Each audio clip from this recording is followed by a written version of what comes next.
Are you tired of getting screwed because of the things you don't know how to do? Are you ready to do more and be more? Well, then get ready to reclaim your independence. Reclaim the knowledge that has been passed down through the generations that will make you more capable and a more confident individual in any situation. Get ready to become a reclaimed American. What's going on, everybody? Welcome back to another episode of Reclaimed American Podcast, your number one source for learning how to get shit done. So, today's episode is episode number 13. Now, one thing I noticed last week after I had already released it and listened to it on iTunes is that I called it episode 11 when it was actually episode 12. So, whoops, sorry. Now, also, you may have noticed that this week's intro is a little bit different. I decided to change up my wording a little bit, do it a little bit different, try not to be so serious when I'm talking, and, just let it flow a little bit more. So, let me know what you think. I'm going to let it ride like it is for a few episodes and see if it grows on me or if it just totally wants to fall off the face of the planet. And we'll see what happens. But anyways, so this week's episode is going to be on hobbies and the importance of having a hobby. One, everybody needs a hobby because if you're just all work, no play, you're a really boring individual and you are probably super stressed out because at some point you have to do something to help your mind release stress. And in today's world, the busier and busier we become, the more and more stress we feel. And some people say, I'm fine. Stress doesn't bother me, because what they don't realize is, going home and playing video games for a couple hours every night or going to the bar, hanging out with your friends or whatever, that releases stress. Now, maybe going out drinking isn't the best hobby in the world to have. It can be a nice pastime occasionally. But I wouldn't recommend it on a regular basis because, one, there's health effects. Two, it becomes habit forming. And once that happens, you can go down a slippery slope and end up in a place you don't want to be in. So, that being said, hobbies. Officially, a hobby is some kind of regular activity that can be done for entertainment. Typically, it's done during your leisure time. I don't mean while you're at the office, sitting there on your phone looking at porn. That is not a hobby. That's a habit. And again, you don't want to go down that slope. But a hobby would be something that you do after work. Something that you do for fun. Like for me, this podcast. This is a hobby. Now, don't get me wrong, I still take it serious. I'm still devoted to getting out one episode every week to you guys. And up to this point, I have not done like some people do where you bank episodes, like, just record one after another. So you've got like 3-5 weeks of content ready and done. And then you just go fuck off for, a few weeks. No, I do these once a week. That way, everything's kind of fresh in my mind. If there's something that happens in the world that I think I need to share with all of you, then I'll put it out on the next show. And that's just the way I do these. Or at least, at the moment, that's how I do these. Plus, to be honest, my work-life schedule is a bit chaotic. So I do these episodes whenever I find time. Like right now, this is Thursday night. I'm off tomorrow. I'm taking a vacation day because there's a group here in Houston that found out about a World War II vet who got totally screwed by out-of-area contractors right after Hurricane Harvey. And they've already been putting in this monumental effort to repair this guy's house after he got screwed over by these contractors. And so they put out a call needing people to help this weekend, and I'm going to go give a hand. It's just what I do. So, and remodeling used to be what I did for business before I got into the crane industry. And so I figured, hey, why not? I should be able to help out and do some good, I'm hoping. And we'll go from there. But anyway, so that's another hobby. Working on stuff, fixing things. Some people like to ride bikes. Some people like to fix cars. I fix boats, or at least I'm trying to fix my boat. 7 years and going at this point, and engines still don't run. But that's because I'm having to completely scrap those and go a different route altogether. So far, I've been scrapping the engines, basically, just as I can, taking parts off, getting them off the boat, and hauling them off to the scrapyard, because that's all they are worth to me. Because I'm doing a complete repower on the boat. Once I get the engines out of the way, then I'll get into cleaning up a lot of the electrical and wiring that I can't do while the engines are in place. So, fun hobby. Expensive, time-consuming, totally nerve-wracking sometimes, but, it's a good stress. And that's the other thing. For those people that don't really have a stressful life, and maybe their work is so monotonous and, safe, in a sense, that they never feel stress while they're at work, sometimes going home and doing things like playing video games can actually bump up a certain level of stress depending on the kind of game that you're playing. That anxiety you feel as you're, fighting the final boss and you're going to win the game, and then suddenly you get killed at the last second and you're like, fuck. There goes like 5 hours of your day that you'll never get back. But same time, you had fun doing it.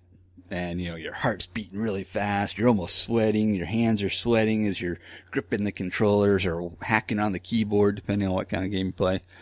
And so sometimes hobbies create good stress. Sometimes hobbies release bad stress. It all depends on what it is that you're into. But so hobbies. Everybody needs one. It helps you to clear your mind. It helps you to keep a healthy mindset. Because once you start going down that route of being overstressed, it can literally ruin your world. Your mind is a very powerful thing, and your mind can make your body believe almost anything. So if you're getting like super stressed and totally freaked out, that creates a really bad situation for your body as a whole, and it can be, eventually it can kill you.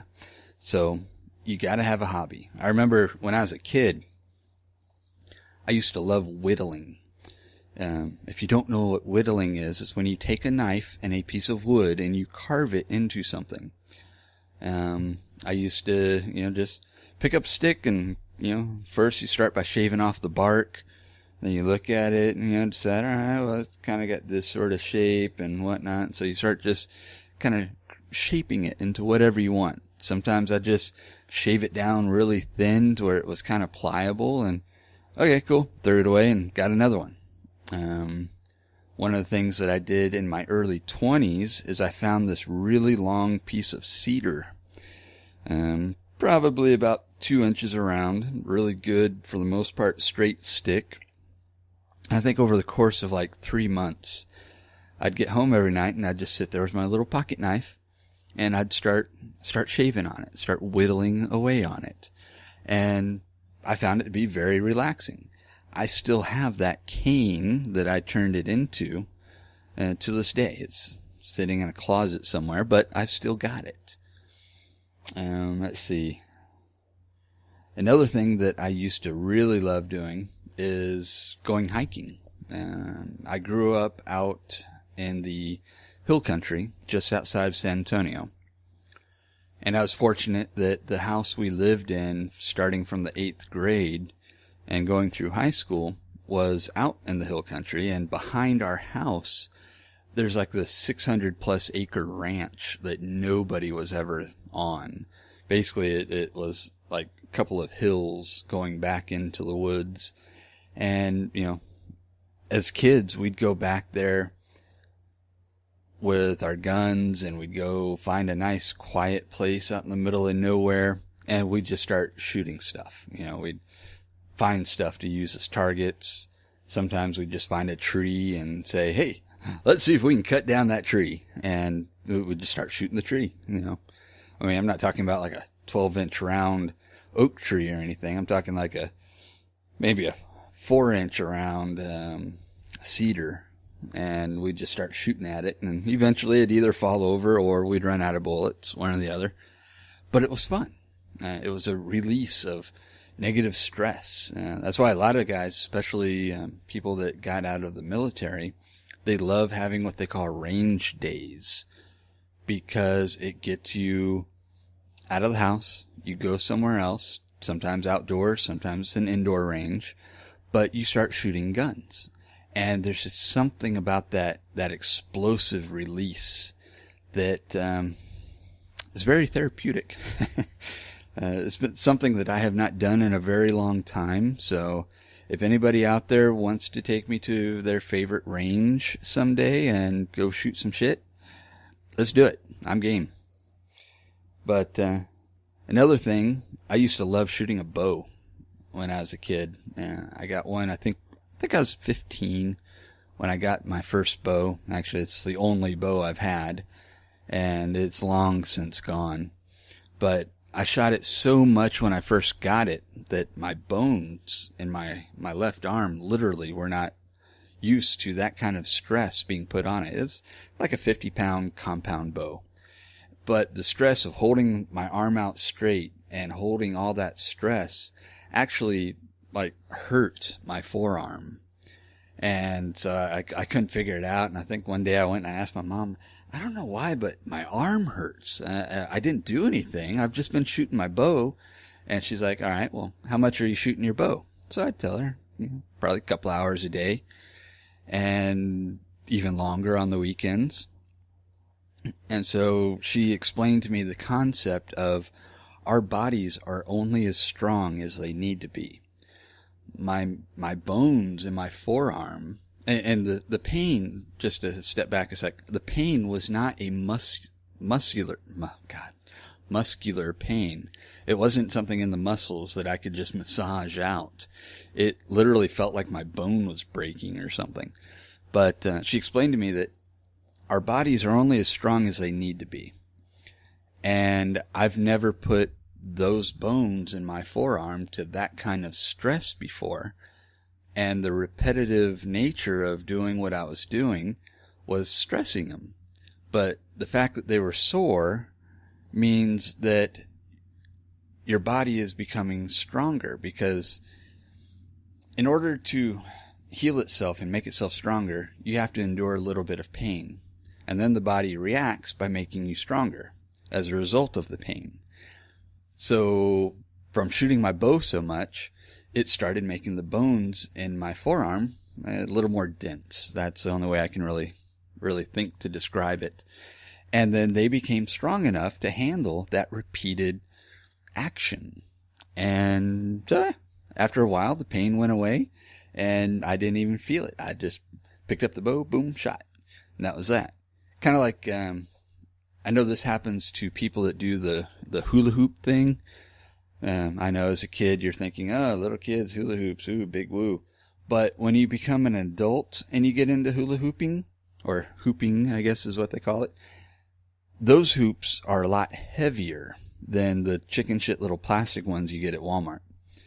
And as a result of that thing going around your body in a very repetitive motion, you end up getting a lot of bruises on your skin when you first start out doing it.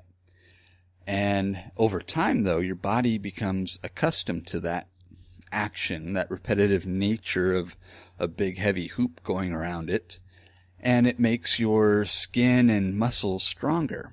And eventually, it no longer creates bruises on you. And so, yeah, just another example of the body being a wonderful thing and taking care of itself and you in the process. But, so yeah, hobbies. They release stress. They make you feel better. So the question now is, what do you do as a hobby? I would love it and greatly appreciate it if you would leave me a rating or review. Maybe tell me what it is that you do, or join us over on Facebook or Instagram at Reclaimed American and let me know there. what is it that you do as a hobby to release your stress? Again, me, it's podcasting, working on stuff, fixing things. I'd love to get back into shooting, hint, hint, guys. And we can go from there. But anyways, thanks for tuning in. It's going to be a short one today. And I will see y'all next time. Peace out. Thank you for listening to the Reclaimed American podcast. If you're ready to do more and be more, start by leaving us a rating and review on iTunes or Google Play. Then join our community on Facebook and Instagram at Reclaimed American, and join us over on our website at reclaimedamerican.us.